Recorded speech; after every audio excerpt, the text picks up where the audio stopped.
Olá pessoal, aqui é o Velgas, hoje é dia 22 de junho de 2025.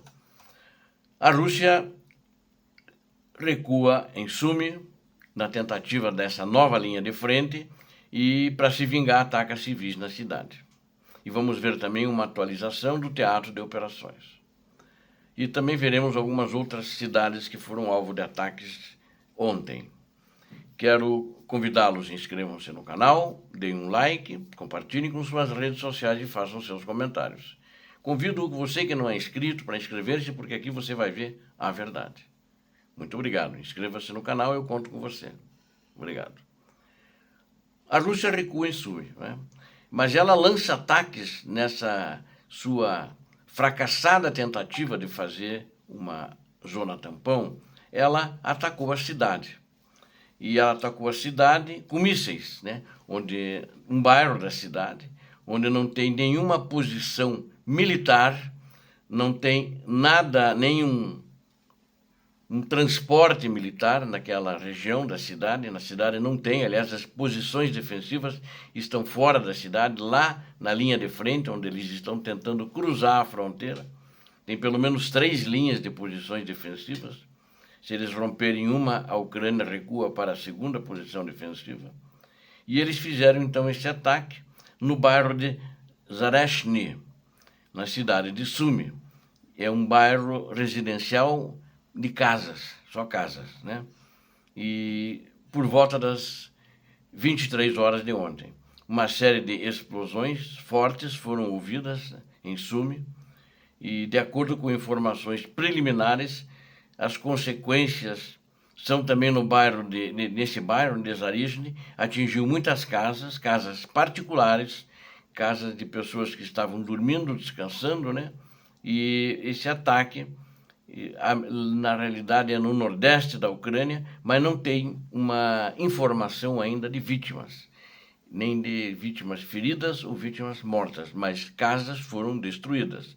E, pelo que parece, até o momento que eu estou fechando essa edição desse vídeo,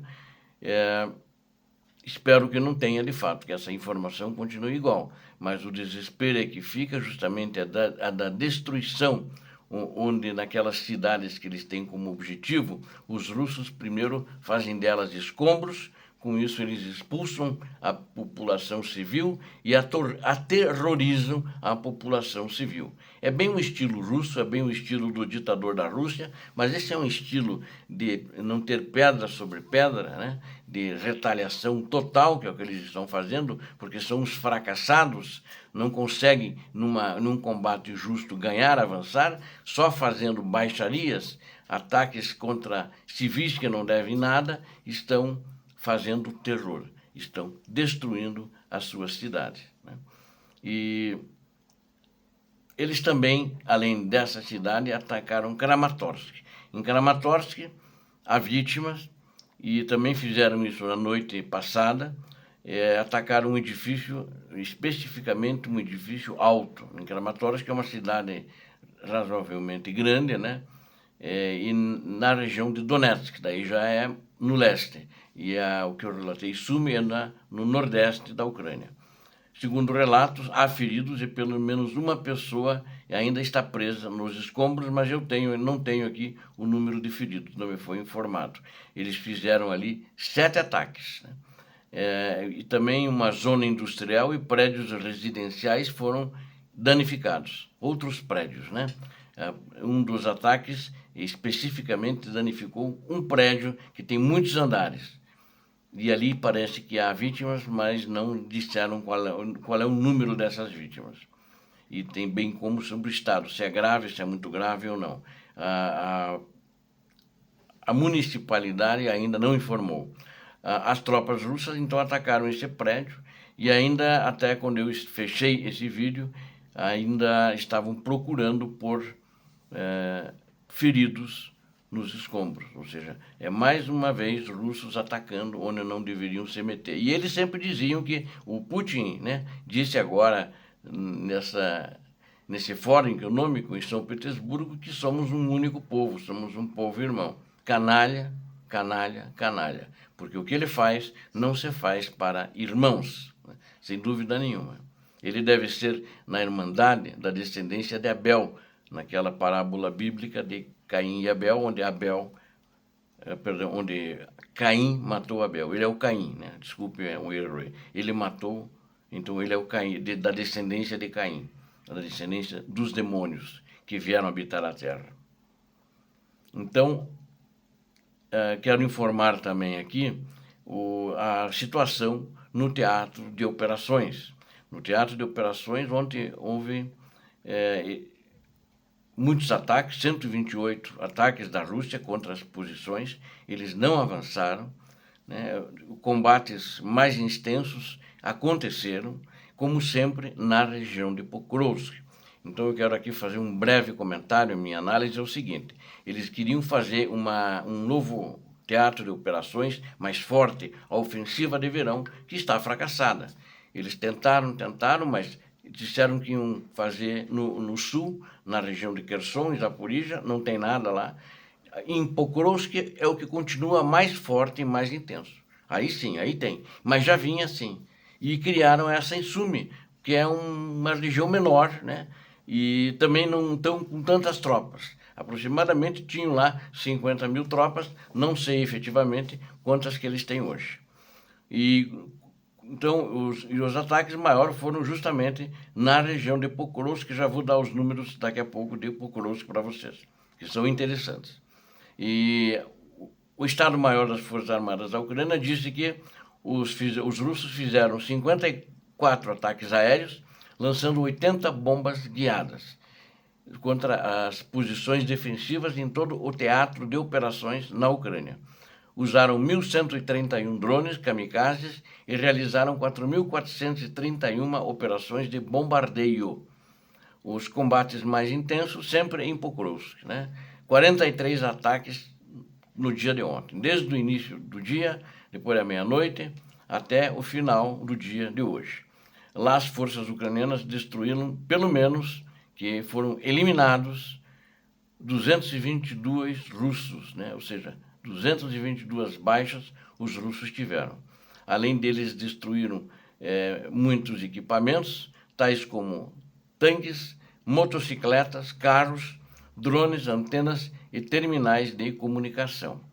E eu quero, mais ou menos, nas outras frentes, dar uma ideia para vocês. Por exemplo, em Kursk e Slobozhansk, que fica tudo na região ali, 7 ataques apenas eles fizeram, ou seja, em Kursk, eles já ontem perderam muita força.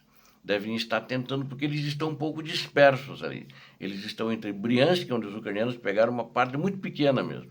Deve ser ali uns 5, 6 quilômetros, que nem eles estão em Sumy, bem pouquinho, 5, 6 quilômetros da fronteira e mais em Belgorod. Então, ele divide as forças, então, às vezes, eles conseguem, em Kursk, que é a prioridade deles, fazer ataques maiores, mas não tem conseguido sucesso. E ontem, então, fizeram 7 ataques, né? E na direção de Kupiansk, 5 ataques, né? Todos repelidos. Na direção de Limansk, também 12 ataques, 12 assaltos que eles fizeram.